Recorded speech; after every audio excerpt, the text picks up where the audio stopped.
ठीक है, देखिए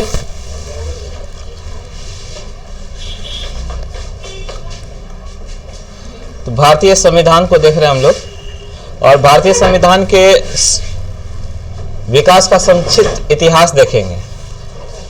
हर व्यवस्था का अपना इतिहास होता है, व्यक्ति का इतिहास होता है, स्थान का इतिहास होता है, इसी प्रकार संविधान का भी अपना इतिहास है।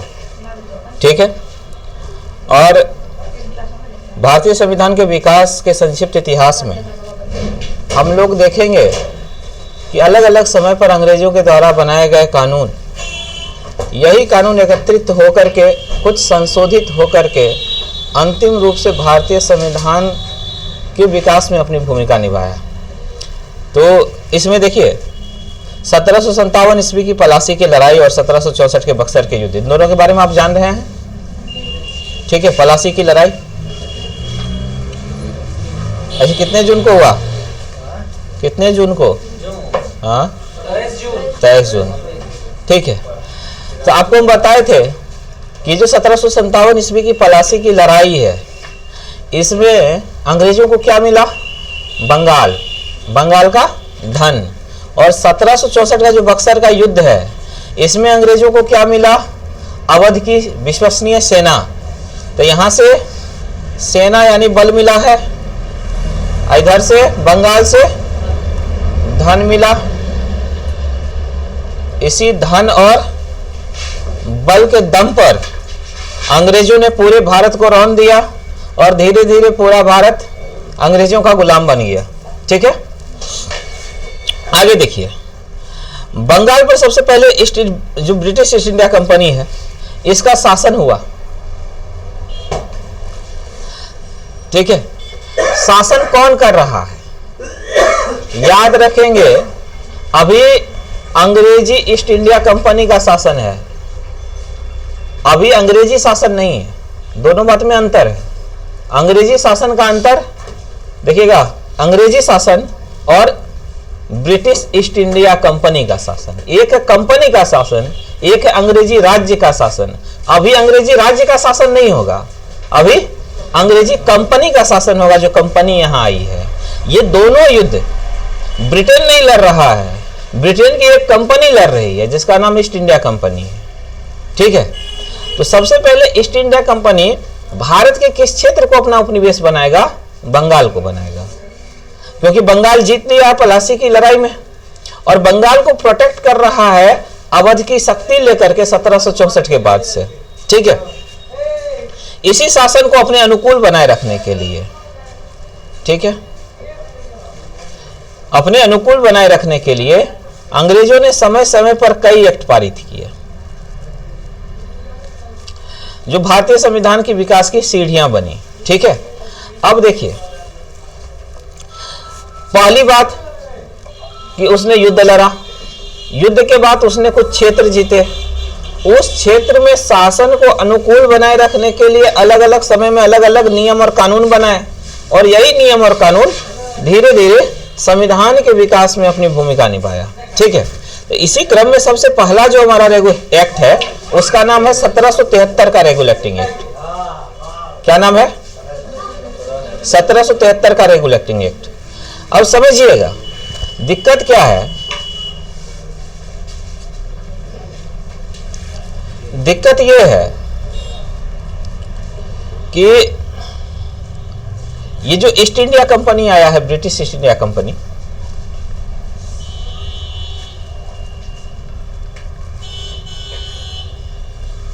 ठीक है, इसका शासन कहां है? ठीक है, बंगाल में। धीरे धीरे बंगाल प्लस कर देते हैं, बढ़ता जा रहा है। एक बात बताइए, कल को ऐसा हो सकता है कि नहीं, ईस्ट इंडिया कंपनी जब इस देश को पूरे गुलाम बना ले, उपनिवेश पूरी तरह से बना ले, तो ये ईस्ट इंडिया कंपनी जो ब्रिटेन को भी अपना मालिक समझ रहा है, मालिक समझना छोड़ दे? हो सकता है ना। तो एक कोई तो कोई चाहिए जो ईस्ट इंडिया कंपनी पर भी शासन करे। तो इस पे शासन किसका है? तो अब एक देश के रूप में कहिएगा ब्रिटेन का। ठीक है, तो ब्रिटेन का क्या संसद प्लस तो कहिएगा महारानी। ब्रिटेन का मतलब यही ना, ब्रिटेन में जो लोग रूलर है वही तो आखिरकार जो है ईस्ट इंडिया कंपनी पर भी रूल करेंगे। और आपको पता है कि दिसंबर 1600 में महारानी ने ही लाइसेंस दिया था ईस्ट इंडिया कंपनी को कि जाओ तुम भारत में एकाधिकार है तुमको कि तुम व्यापार करो। यही बात हुई थी, तभी ईस्ट इंडिया कंपनी भारत आया था। एकाधिकार प्राप्त था कि दूसरी कंपनी नहीं आ सकती, सिर्फ ईस्ट इंडिया। ब्रिटेन की बहुत सारी कंपनी है लेकिन सिर्फ एक कंपनी है जिसको अधिकार मिला है, लाइसेंस मिला है कि जाओ तुम भारत में एकाधिकार व्यापार करो। अकेले तुमको अधिकार है कि तुम भारत और पूर्वी एशिया के क्षेत्र में व्यापार करो, दूसरी किसी कंपनी को हम नहीं भेजेंगे। तो इसको लगा कि हमको इतना पावर मिला हुआ है, हमारे पास इतना टेक्निक है, इतना पैसा है, दिमाग है, साधन है, संसाधन है, तो क्यों नहीं हम धीरे धीरे भारतीय क्षेत्रों को अपने कब्जे में लेना शुरू कर दें। लेना शुरू भी कर दिया, ठीक है। तो ईस्ट इंडिया कंपनी की को लेकर के हमेशा ब्रिटेन में एक डर रहा कि कहीं ऐसा ना हो कि ईस्ट इंडिया कंपनी हमारे चंगुल से निकल जाए, कल को जब पूरा भारत इसके चंगुल में आ जाए तो ये हमारे चंगुल से बाहर निकल जाए, ठीक है। तो उसने क्या किया, ब्रिटेन ने ईस्ट इंडिया कंपनी पे शासन करना शुरू किया और उसको रेगुलेट करने की कोशिश की। रेगुलेट मतलब नियमन, ठीक है। नियंत्रण नहीं होता है, रेगुलेशन का मतलब होता है नियमन। कंट्रोल अलग चीज है, कंट्रोल मतलब नियंत्रण, रेगुलेशन मतलब नियमन। नियमन का मतलब होता है कि परिस्थिति के अनुसार आंच बढ़ा दीजिए, जल्दी बनाना है, कि आंच घटा दीजिए, रेगुलेटर लगा रहता है, ठीक है, समझ गए। कंट्रोलर नहीं लगा रहता है, रेगुलेटर लगा होता है। कि अगर देखेंगे कि ईस्ट इंडिया कंपनी की स्थिति भारत में ज्यादा खराब है तो उसको ताकत बढ़ा देंगे यहां से, ब्रिटेन से। देखेंगे कि अभी ईस्ट इंडिया कंपनी अंग्रेजों को वहां पर जो है भारतीय लोगों पर बहुत भारी पड़ रहा है, शक्तिशाली हो गया है, तो उस पर अंकुश भी लगाएंगे ताकि हमारे नियंत्रण में रहे। अगर कमजोर पड़ने पर अगर हम इसका साथ नहीं देंगे, इसकी ताकत नहीं बढ़ाएंगे तो हम खो देंगे सब कुछ। ब्रिटेन ये भी सोच रहा है। अब बहुत मजबूत होने पर अगर इसको कंट्रोल नहीं करेंगे तो हमारे हाथ से भी निकलेगा। यही सोच करके ये क्या कर रहा है, इसको रेगुलेट करने की कोशिश कर रहा है ईस्ट इंडिया कंपनी को। तो इसीलिए 1773 तक आप देखिएगा, एक मिनट क्या हो गया इसको,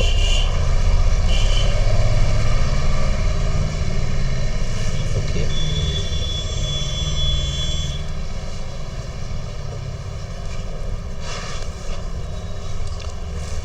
1773 तक देखिए ईस्ट इंडिया कंपनी की स्थिति बहुत ताकतवर हो गई है, हो गई ना।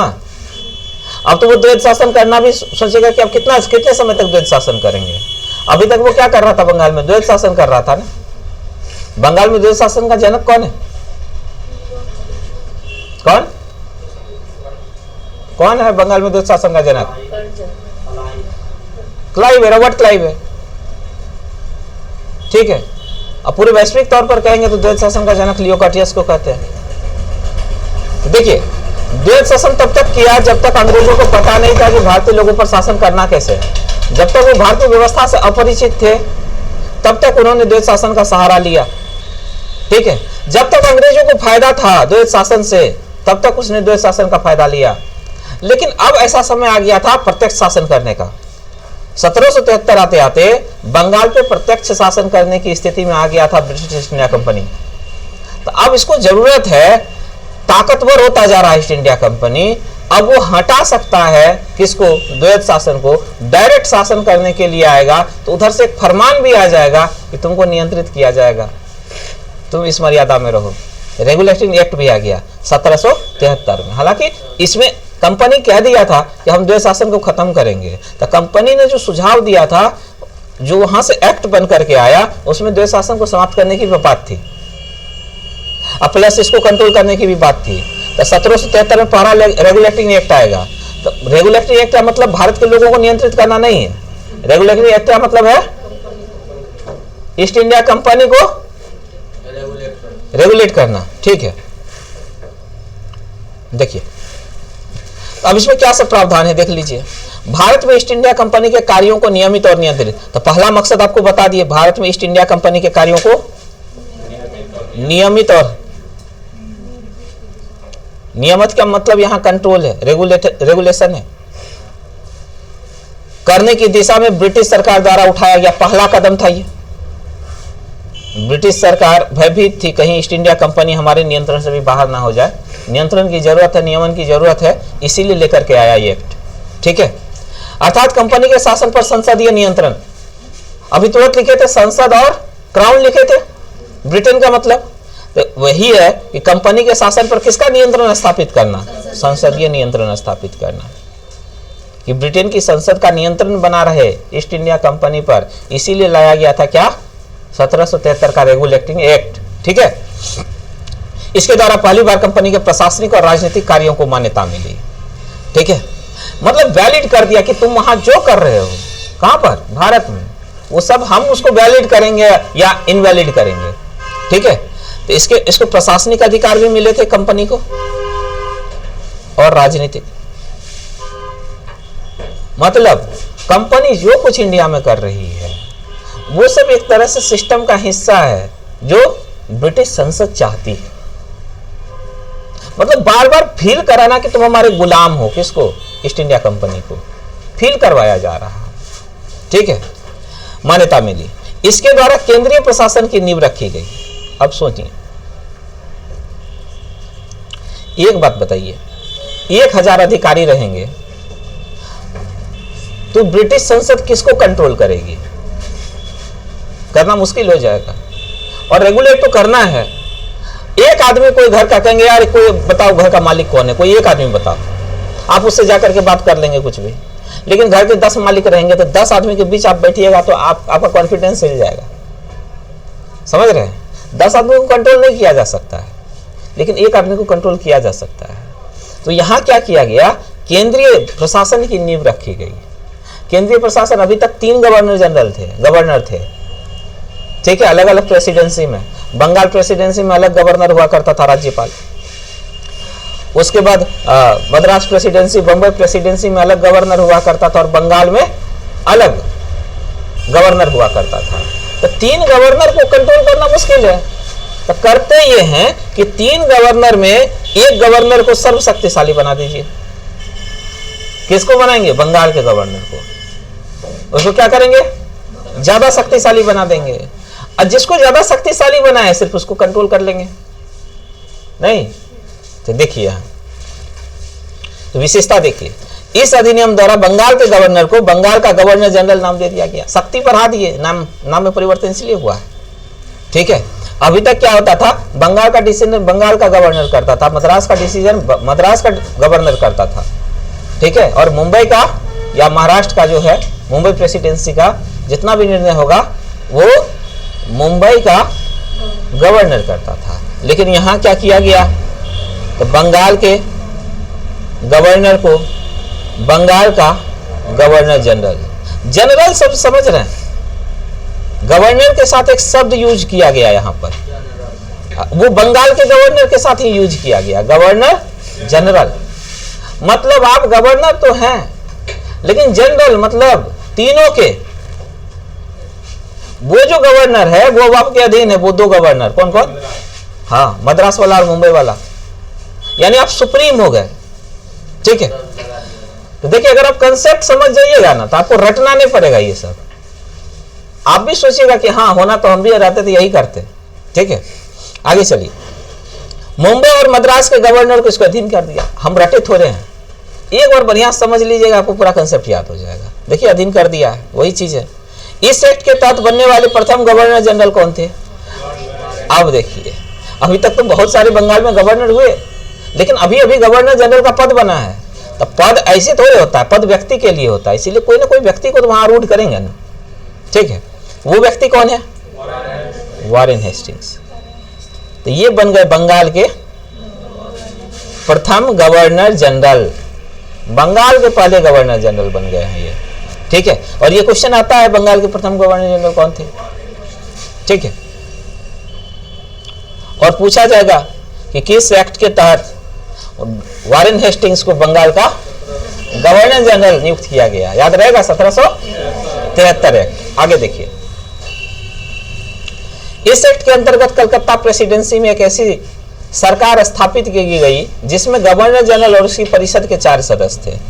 अब क्या किया गया, कलकत्ता प्रेसिडेंसी में एक सरकार, सरकार का मतलब याद रखिएगा सिस्टम, सरकार का मतलब सिस्टम, जिसमें गवर्नर जनरल और उसकी परिषद। अब देखिए, एक है गवर्नर जनरल, उसकी परिषद। एक बात बताइए, इतना इंपॉर्टेंट पद है किसका, गवर्नर जनरल का, इतना इंपॉर्टेंट पद है।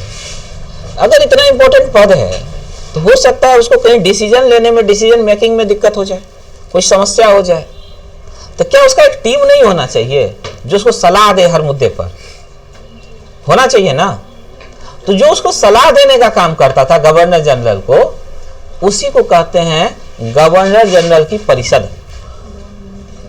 जैसे आप ही हैं तो आपकी भी एक परिषद होगी जिसमें 4 दोस्त होंगे। अब कैरियर संबंधी या और भी दूसरी तरह की जो समस्या है वो जाकर के आप उसको कहेंगे, वो लोग 4 लोग हैं जो आपकी सलाह देंगे और मुद्दे पर, 4 दोस्त, वो आपकी परिषद है। इसी तरह से गवर्नर जनरल की अपनी परिषद होगी, वो लोग होंगे उसके टीम में जो हर मुद्दे पर उसको सलाह देंगे, उसी को क्या कहेंगे, परिषद। हाँ, जैसे प्रधानमंत्री को सलाह देने के लिए मंत्री परिषद होती है, तो यही हम बता रहे हैं, हर व्यक्ति का अपना एक परिषद होता है, एक काउंसिल होती है, ठीक है। तो यही ध्यान रखेंगे। अब इसको ऐसे समझ लीजिए। चलो, मच्छर कट रहा है, अच्छा, पंखा, रुकिए ना, थोड़ा देर बर्दाश्त कीजिए, उसके बाद मच्छर अगरबत्ती लाएंगे, ठीक है। देखिए, गवर्नर जनरल जो है, एक व्यक्ति यहां दे दीजिए, एक व्यक्ति यहां दे दीजिए, एक व्यक्ति यहां दे दीजिए, ठीक है।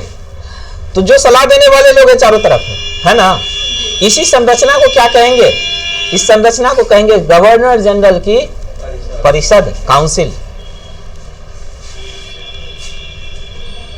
काउंसिल, परिषद। भाई, अब विकास का अपना काउंसिल होगा तो उसको विकास परिषद ठीक है, छोटू का अपना छोटू परिषद होगा, गवर्नर जनरल का परिषद होगा, तो बस सिंपल बात है। चलिए देखिए आगे। अब पूछेगा कि सदस्य किसने थे गवर्नर जनरल के इस परिषद में, तो 4 सदस्य थे। याद रखिएगा, किसी में 10 होगा, किसी में 12 होगा, सबका अपना अपना परिषद में सदस्यों की संख्या होती है। तो इनके 4 लोग थे जो सुझाव देते थे, या ऐसे याद रखिए ना, 4 लोग थे इनको सुझाव देने के लिए। अभी भी 4 चलता है, हाँ, 4 लोग से पूछ के काम करना, ठीक है। हाँ, 4 सदस्य जो अपनी सत्ता के उपयोग संयुक्त रूप से करते थे, सब मिलकर के डिसीजन लेते थे। गवर्नर जनरल अकेले कोई डिसीजन नहीं लेता था कि परिषद कुछ और कह रहा है, गवर्नर जनरल कुछ और कर रहे हैं, ये सब मिलकर के बहुमत से निर्णय लेते थे करना क्या है। हाँ, लेकिन एक फेस होता था गवर्नर जनरल का। फेस किसका था, गवर्नर जनरल का। चलिए आगे देखिए, इस अधिनियम के अंदर जिसको जिसको हम घेर रहे हैं वही सब प्रश्न बनेगा, ठीक है।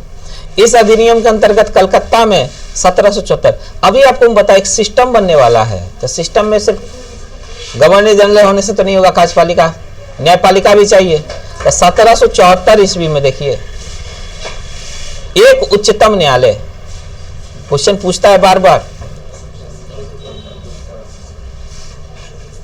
1774 में क्या किया गया, एक उच्चतम न्यायालय की स्थापना की गई, ताकि भारत में जितने भी विवाद हैं, और ये उच्चतम न्यायालय जो है खास करके कलकत्ता के ही बंगाल प्रेसिडेंसी के सभी निर्णयों को देखता था। हाँ, मामला अगर सामने वाला अगर मुंबई प्रेसिडेंसी या मद्रास प्रेसिडेंसी कह रहा है कि हमारा भी फैसला कर दीजिए, उस स्थिति में यह करेगा।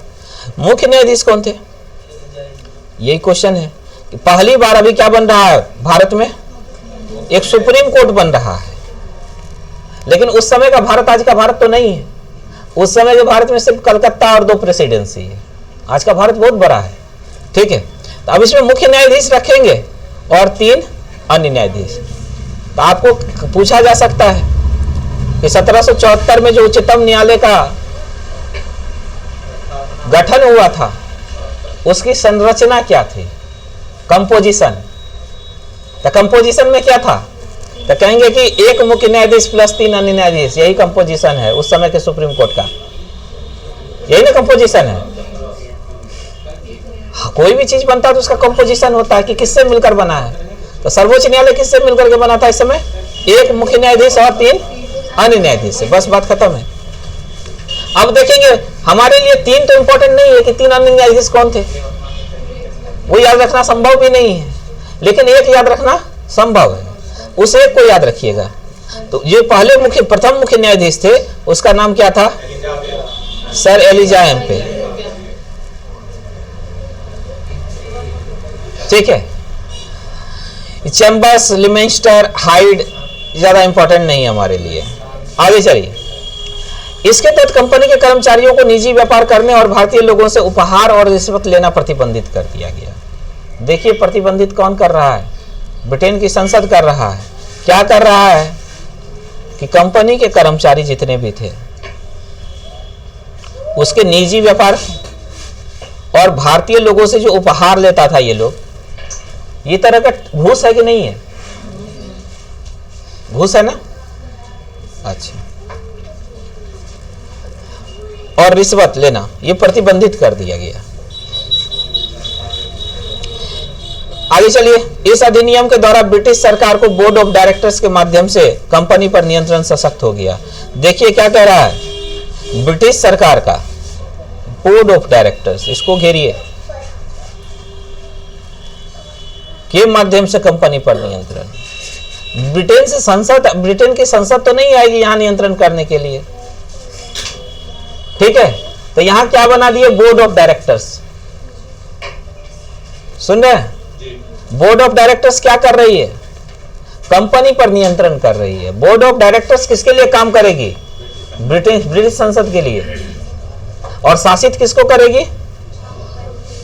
ठीक है, तो अभी जो हम यहां पर बात किए थे, रुक जाइए देख लीजिए कि ब्रिटेन जो है शासन कर रहा है ईस्ट इंडिया कंपनी पर, तो किसके माध्यम से कर रहा है? Board of directors. समझ गए? हाँ, अब आगे देखिए। इसे भारत में इसके राजस्व, नागरिक और सैन्य मामलों की जानकारी ब्रिटिश सरकार को देना आवश्यक कर दिया। कंपनी के एक एक मूवमेंट को जानने का प्रयास करेगी ब्रिटिश संसद, ताकि कंपनी स्वच्छंद ना हो जाए। ठीक है, खास करके जितने भी राजस्व, पैसा कितना आया, ठीक है, और जो प्रशासकीय कार्य है, नागरिक मतलब सिविल सर्विसेज, ठीक है, जितने भी सिविल मामले, सिविलियन के मामले हैं, ठीक है, वो, और सैन्य मामले, इन तीनों की जानकारी ब्रिटिश सरकार को देना आवश्यक कर दिया गया। ब्रिटिश सरकार से आप या ब्रिटिश संसद से इस प्रकार की कोई जानकारी कंपनी नहीं छिपा सकती थी। हम लोग कहते हैं ना कि ब्रिटिश मतलब अंग्रेजों का शासन रहा, उसको 2 भाग में बांट के देखते हैं, एक कंपनी का शासन और दूसरा महारानी का शासन। एक कंपनी का शासन, दूसरा क्राउन का शासन। तो कंपनी का शासन कब तक रहा? पलासी का युद्ध शुरू होता है 1757 में और 1858 में समाप्त हो जाता है। लगभग 100 साल किसका शासन है भारत में? कंपनी का शासन।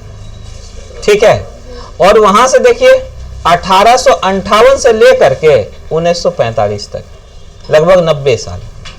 ठीक है, किसका शासन है? अब ब्रिटेन का शासन है। तो 190 वर्षों तक भारत पर शासन किया गया। हम लोग कह देते 200 वर्षों तक, कहना चाहिए हम लोग को लगभग 200 वर्षों तक, क्योंकि 190 वर्ष ही है। दोनों मिला करके भी 200 थोड़े होता है। लगभग सब हम लोग लगाना छोड़ दिए, 200 वर्षों तक हम पर शासन किया गया, यही बोलना शुरू किया, सब यही बात कह रहे हैं। 190 वर्ष तक शासन किया है। ठीक है, लगभग 200 कह सकते हैं। आगे देखिए, और क्या किया है इसमें देखिए। अब ये खत्म हो गया, तो इसमें कोई महत्वपूर्ण बिंदु देख लीजिए, कुछ था? ठीक है, बस एक ही बात था, मूल बात पकड़ने वाला। गवर्नर ये देखिए, कंपनी पर पहली बार संसदीय शासन या नियंत्रण स्थापित किया गया। अब इसके तहत जो भी प्रक्रिया हो सकती थी उसको अपनाया गया। एक लाइन में बात खत्म हो गया, समझ रहे हैं? चलिए अब आगे देखते हैं क्या सब हुआ। दूसरा एक्ट देखिए, एक्ट ऑफ सेटलमेंट। सेटलमेंट मतलब समझौता, ठीक है, एक्ट ऑफ सेटलमेंट। अब देखिए, ऐसा थोड़े है कि जो कानून जिस समय में आया उसमें कोई कमी ना हो, या अगर कमी ना हो तो समय के साथ उसमें कमी ना आए, ऐसा थोड़ी हो सकता है। समय के साथ परिस्थिति बदलने पर वही कानून में कमी नजर आने लगेगा आपको, ठीक है। तो रेगुलेटरी एक्ट की कमियों को दूर करने के लिए इस एक्ट का प्रावधान किया गया था। तो आप ये जो देख रहे हैं कि रेगुलेटिंग एक्ट की कमियों को दूर करने के लिए, तो आप क्या कहिएगा? आप यही ना कहिएगा कि एक्ट ऑफ सेटलमेंट 1781 जो है, ये भी संसद के द्वारा ईस्ट इंडिया कंपनी पर नियंत्रण स्थापित करने का एक वैधानिक प्रयास है, यही ना कहेंगे? क्या अलग चीज है? ये भी है क्या? रेगुलेटिंग एक्ट ही, लेकिन मेन वाला था 1773 वाला, उसमें थोड़ा सा संशोधन कर दिए, थोड़ा सा सेटलमेंट कर रहे हैं, है वही चीज, उसी व्यवस्था को बना करके रखे, थोड़ा सा परिवर्तन कर रहे हैं। अब सोइए, बहुत लोग सो रहे हैं, क्या हुआ? ठीक है, चलिए। इस एक्ट के अनुसार कलकत्ता की सरकार को बंगाल, बिहार और उड़ीसा के लिए विधि बनाने का प्राधिकार दिया गया। देखिए, ये कमी थी 1773 के रेगुलेटिंग में एक्ट में, ये कमी थी। यहां क्या कर रहे हैं? कलकत्ता की सरकार को बंगाल के लिए कानून बनाएगा, बिहार के लिए कानून बनाएगा और उड़ीसा के लिए। क्यों बनाएगा? क्योंकि कलकत्ता, बंगाल प्रेसिडेंसी में बंगाल, बिहार और उड़ीसा तीनों शामिल है, और कलकत्ता की गवर्नमेंट तो जो है वो पूरे बंगाल पर शासन कर रही है, इसीलिए बंगाल, बिहार और उड़ीसा पे भी शासन करेगा। तो ये चीज अभी तक लिखी हुई नहीं थी, यहाँ क्या किया गया? लिखित रूप में आ गया कि कलकत्ता की सरकार बंगाल, बिहार और उड़ीसा पर क्या बनाएगी? विधि बनाने का विधि बना सकती है इस पर। आगे देखिए, आपको एक्ट ऑफ सेटलमेंट 1781 नहीं पूछता है, ये इसी को कहते हैं पिट्स इंडिया एक्ट 1781। अगला है 84 वाला, ठीक है। हाँ, आप देखिए 1784 का पिट्स इंडिया एक्ट। इस एक्ट के द्वारा दोहरे प्रशासन का प्रारंभ किया गया। आप सोचिए, 1784-82 में ब्रिटिश ईस्ट इंडिया कंपनी इतनी मजबूत हो गई है, मराठाओं के साथ युद्ध कर रही है, उधर जो है मैसूर के साथ युद्ध में लगी हुई है, नहीं ऐसे युद्ध में लग गई है कि ताकतवर बहुत ज्यादा हो गई है तब, और जीत हासिल कर रही है। क्या हासिल कर रही है? जीत हासिल कर रही है। तो 82 तक तो आप सुने, आंग्ल मैसूर युद्ध हो रहा था 1782 वाला। 84 में क्या हुआ? स्थिति और नियंत्रण में आ गई किसके? ब्रिटिश ईस्ट इंडिया कंपनी के। तो इसीलिए 1784 में जरूरत महसूस हुई, हाँ,